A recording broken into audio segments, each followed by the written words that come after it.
Alright guys, welcome back to Scarlet Hollow. Things are going south very quick, and now Dr. Kelly has a lot of explaining to do to us if we're being realistic here. Time to talk. So, first of all, let's talk about Reese.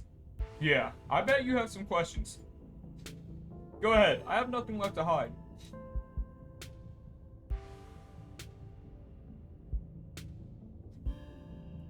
What is he? At first, I thought he was some kind of werewolf. But if he is, he doesn't follow any kind of full moon rules or anything. Silver doesn't do shit to him, and you've seen what he looks like. It's just weird. I almost wish I could examine him while he's fully transformed.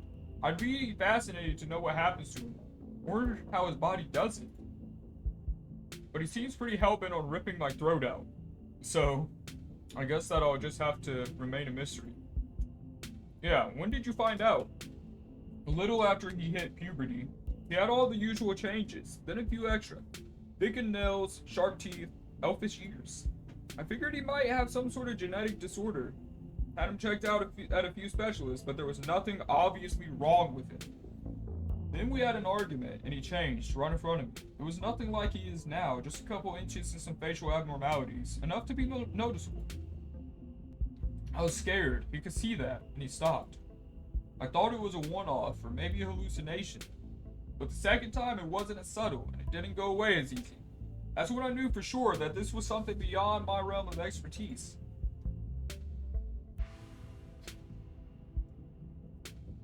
No, that's a terrible question. How did he not know what he was? I've been medicating him since he was 12. We've only had 3 incidents like this before. Maybe 4. Depending on what counts. This is the worst one by far. He doesn't seem to understand at first that he looks different. I just make sure to stay on top of his dosages so he rarely ever does. But I've been preparing for this inevitability. He's an adult now. There's only so much I can do to control him. Was his dad similar? Ooh, she's smiling. A strange little smile creeps onto Dr. Kelly's face. I wish I knew. Reese just kind of happened. I wasn't seeing anyone. I just woke up pregnant one day. I know how impossible that sounds. I'm a doctor, for Christ's sake.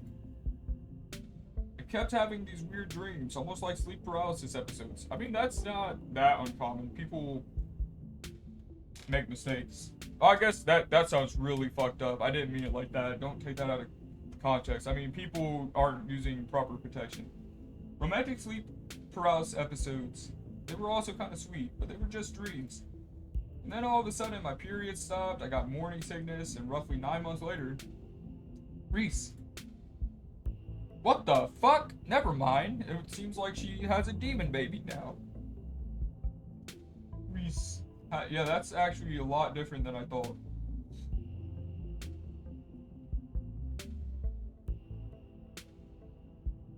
Yeah. You didn't walk me to the door after my exam earlier. You must have known I might have been gone looking for something. Why didn't you make me leave? There's something about keeping a secret for so long. It makes you paranoid. It makes you do things that are objectively wrong just to maintain the illusion of your life. It isolates you. At some point, you just don't want to be alone anymore, whether you realize it or not. So you get sloppy. You leave things around you shouldn't. Because that destructive little part of you wants to test the limits of how obvious you can be before someone is able to put 2 and 2 together. I'm not blind. I can see that things are happening in Scarlet Hollow. Unusual things. I guess subconsciously, I must have decided if there was ever a time to let someone else in, it would be now. Well, that's nice of you, to be fair. What's the game plan, both short and long term? Well, I pump him full of elephant tranquilizers, then I lock him in here. Then I somehow convince him to see things from my perspective. And then we all live happily ever after.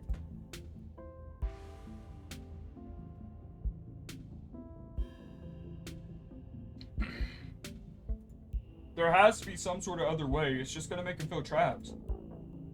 It sure is, especially since I have to isolate him even more now that he knows what's going on. He is going to hate me.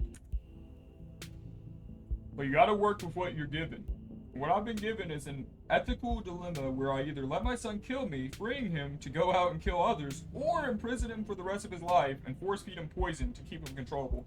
That's a tough thing to be in. A tough bind. Or the third option. Kill him. I've decided which outcome I can live with.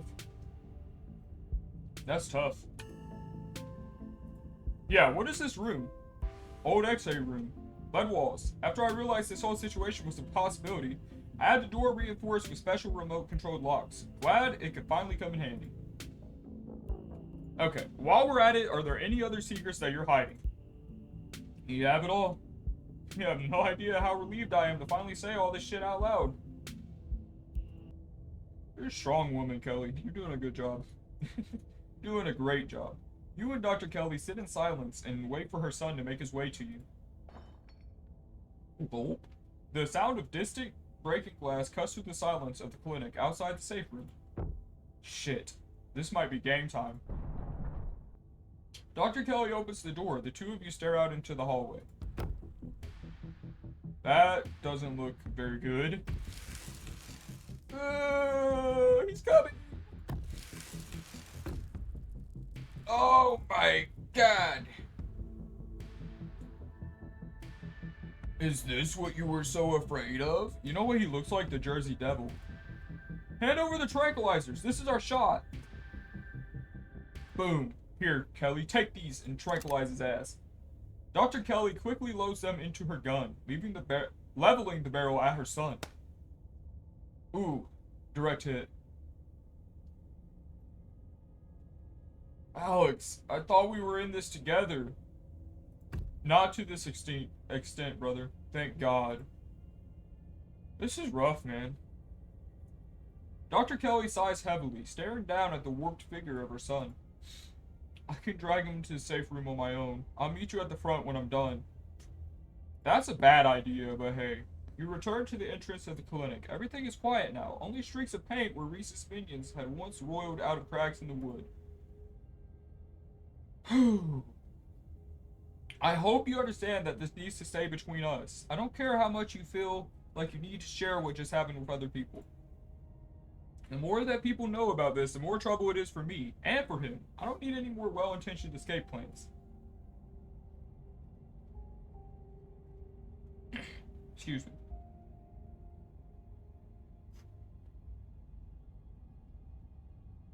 I mean, Dr. Kelly is cute, man. I can't lie about that. But also, can I come visit him, though? As long as you don't bring anyone else, then yes. That would probably be good for him. I can't promise he'll want to see you or that he won't have some harsh words if he does, but I don't want him to be entirely isolated. Okay, I'm just gonna ask you. I'm not going to. You have my word. But, like, do you think any of his friends will be let in on this by you? That was terrible. I'll have to think about it. We run the risk of one of them trying to break him out, but if he's stuck in a windowless room with no internet and no friends, that's a one-way ticket to insanity. Then I'd have an insane monster on my hands. Stella in particular would be a problem. We don't even know where she's at. That girl never knows how to mind her own business or follow other people's rules, and she would have absolutely no fear of what might happen if he was cut loose. Kanika, I might consider. She's got a bit of a bleeding heart and pretty inflexible morals, which could be a problem. On the other hand, I don't know how well she would keep a secret, and if Stella found out, then Kanika could probably be convinced to do a jailbreak, and then it'd all blow up in my face. You can probably tell I put a lot of thought into this. It's the same calculation I've been doing for years, debating whether or not I could be fully upfront with any of them instead of just pushing them away and hoping they didn't notice what was really going on. Maybe I'll get him a kitten or something. Like they did for Coco the gorilla. Might as well give him a tire swing while I'm at it. Some enrichment for his enclosure. I hate that I have to do this to him. We gotta let her know about that. Hey. Okay, thanks for a heads up, I guess. Oh, I didn't actually read it out loud. Weird. Someone needs to kill him. I don't think we should kill him. We gotta find a way to help him.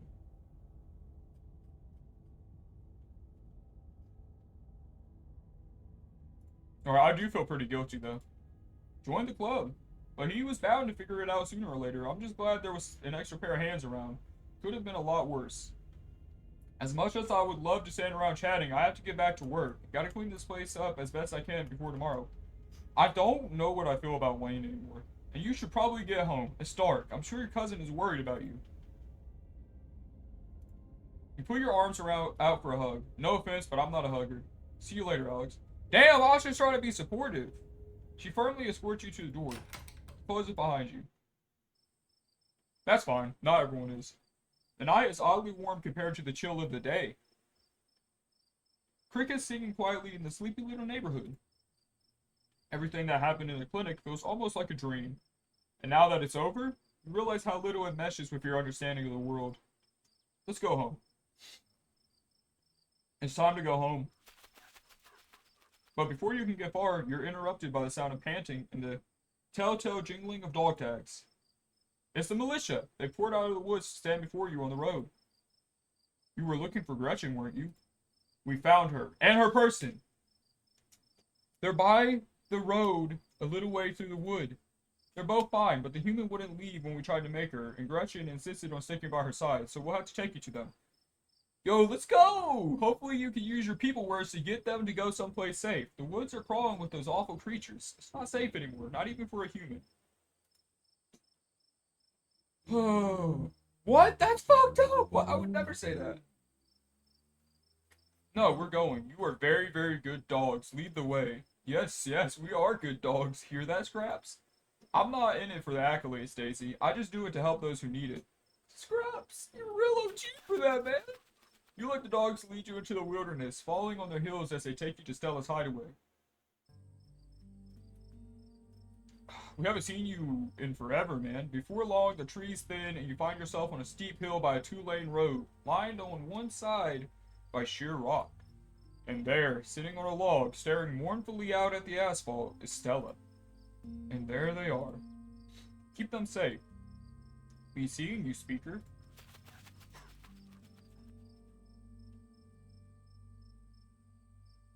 This is sad, man. You sit on the log beside Stella.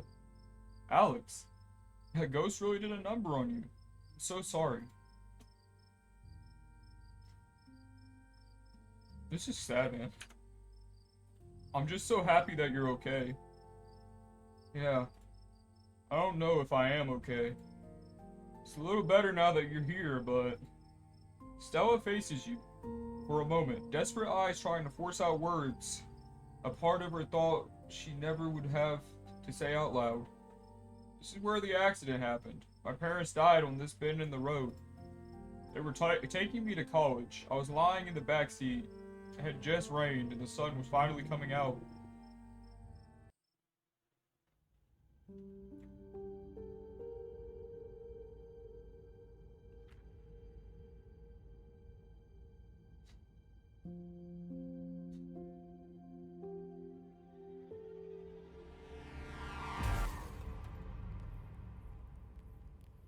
Do it. Oof.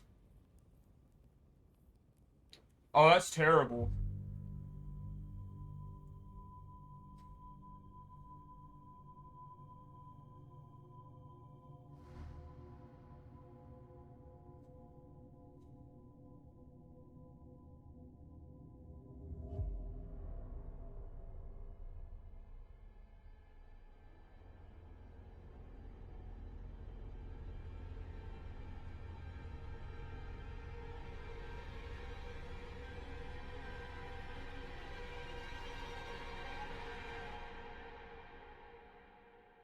Yeah, that's a life alter.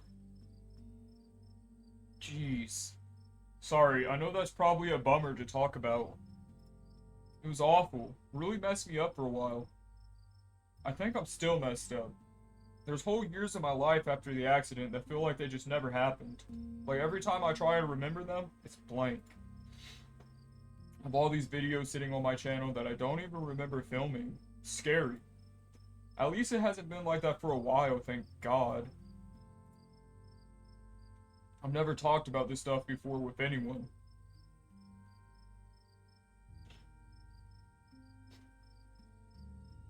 No, we were gonna console you, man.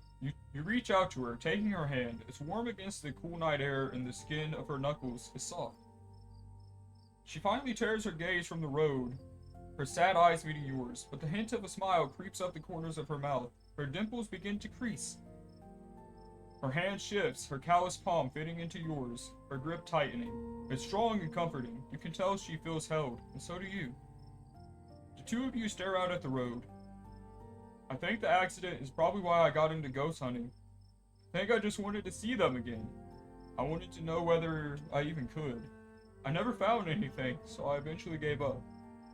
Then last night happened. I ran out of here to see if maybe it would happen with them too. Even if it meant seeing the crash again or seeing them all messed up and dead. Just wanted to see them. It's been a whole day. I don't think they're coming.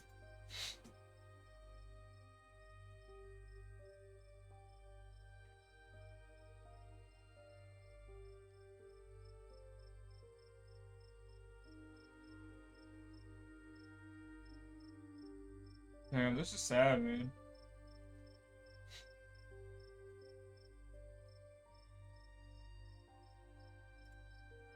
They're probably somewhere better than whatever hell Charlie got trapped in. I hope you're right. I've thought a lot about what might come after, whether they're somewhere else or if they just stopped existing. I guess we've seen at least some evidence of the afterlife. I hope that means that there's a good version too. Where they're still on that long car ride, listening to Dad's tapes with a place in the backseat for me when I eventually catch up to them. And then it won't matter that I never got to say goodbye. A long life ahead of you before that. That's true.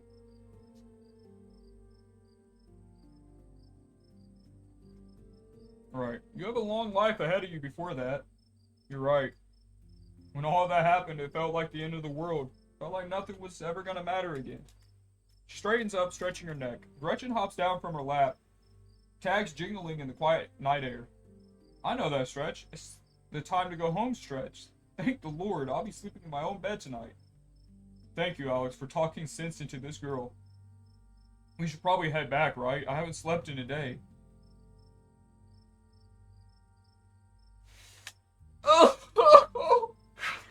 We need to let this girl get some sleep, man. We'll tell her in the morning. You keep the events that transpired at the clinic to yourself, at least for now.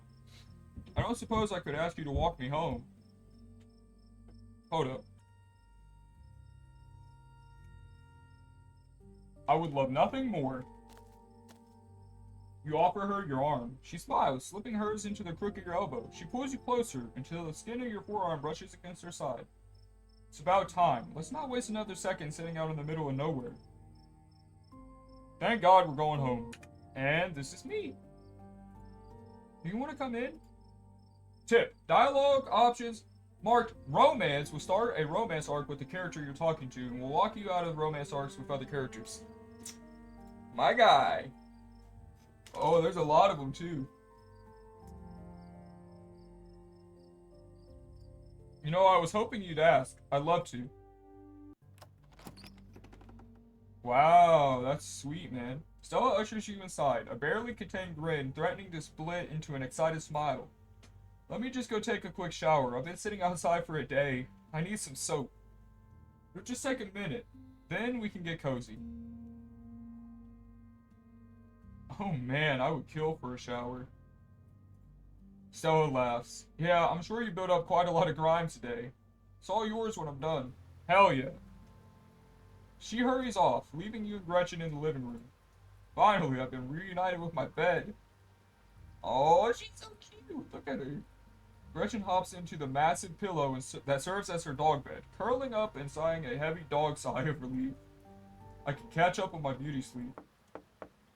But before she has a chance to fall asleep, a heavy knock startles her and you. Gretchen growls. There's someone at the door. Oh no! It's that horrible man who smells like rotting meat. Stella! Stella! Okay, this is scary. This is probably Wayne. Who is it? You know who it is. I did know who it was. Open the door, please, Alex. No. Alright, playing games, I see.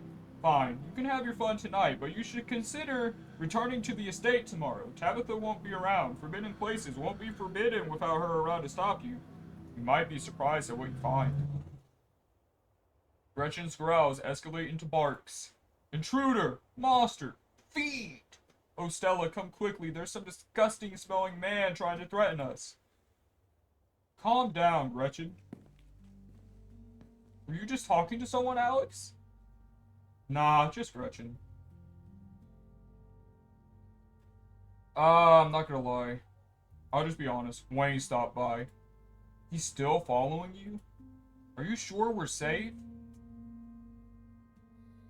I could maybe take him. I kinda do think he's on our side. He was trying to stop Reese there, wasn't he? But he wasn't trying to help Dr. Kelly, though, either. I'm gonna be honest. I kinda think he's on our side.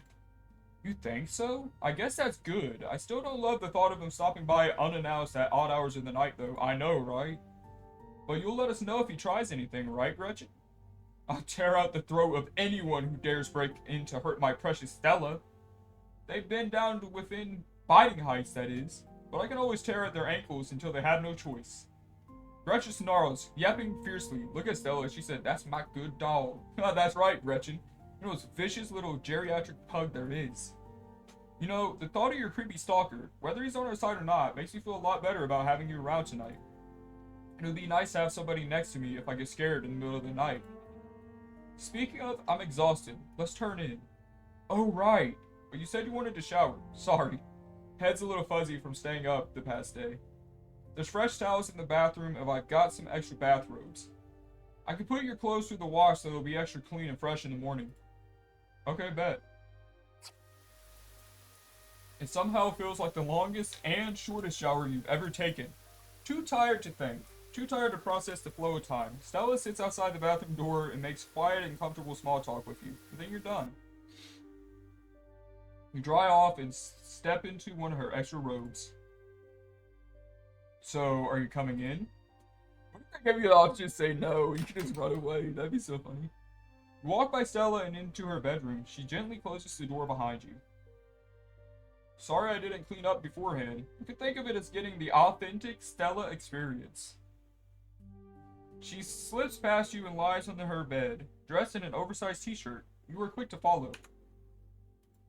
She's warm and still slightly damp from the shower, her skin fresh and flowery. She turns to look at you, smiling, dimples creasing at the edge of her mouth. You could, kiss me if you wanted to. You already know we're doing it, man. You shift closer to her and close your eyes. The magnetic pool of anticipation rolls down your spine and across your skin. For a moment, that seems to last forever. You take in every detail of the world around you. The forested scent of her eucalyptus shampoo, and beneath it, the slightest hint of campfire. The comforting heat of soft but callous hands against your cheek. The thunder of your hearts beating ever more quickly in unison. Tension rises and rises, a tone seemingly without peak. Then it breaks, and her lips touch yours. They're fresh and minty and soft, cool against yours, and guided by the gentleness of someone looking to hold on to the memory of tonight for a long, long time. And then she pulls you closer, tighter, and the two of you lose yourselves in each other. Damn! Eventually, the two of you break away and open your eyes, gazing at each other from opposite ends of the pillow. That was quite romantic. You drift off together, limbs entwined, exhausted and safe, and comforted. Tomorrow may bring some new horror, or it might not. Whatever happens, you'll face it together. That is so cute! This is the end of episode 4. Follow us on social media to stay up to date on the rest of Scarlet Hollow's development. I think that's it. I think that's all we have for now. Congratulations for finishing all the episodes currently available in the game. You unlocked Hardcore Mode. Hardcore Mode allows you to select 3 traits at character creation, but you'll no longer be able to use your traits to avoid the consequences of major decisions. This penalty only applies to hardcore runs. Have fun, if you dare. If you'd like to continue with this world state in episode 5, please save your game now. We will. Oof. And then we can look at the credits together for now. Wow, I wonder when the next chapter's coming out, man. This game has been exquisite so far. Oh, you click through these, okay. We'll let them stay on for a second so you guys can read them. What a cliffhanger, man.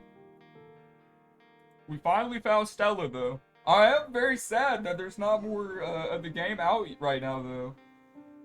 It's such a freaking good game.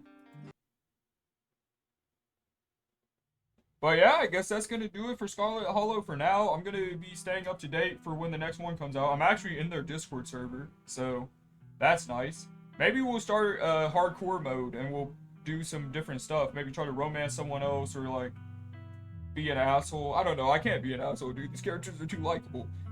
It's so crazy though. Because now I really do think that Wayne's on our side. Because why wouldn't he just attack us in the situation with Reese? And what's wrong with Reese? He's a lycanthrope of some sort. I don't know, man. And we're going to explore the manor. I'm going to as well. Because I feel like there could be an artifact there. And there's so much going on. There's so much potential for what could go on soon, dude. This is crazy. But for now, that's going to be the semi-finale until we get new content. So yeah, hope you guys enjoyed the playthrough up to now, and you'll see more when more comes out. But until then, oh yeah, the next game we're gonna be starting on the channel is Omori, if you've heard of it. So yeah, look forward to that, and I'll see you guys next time. Peace.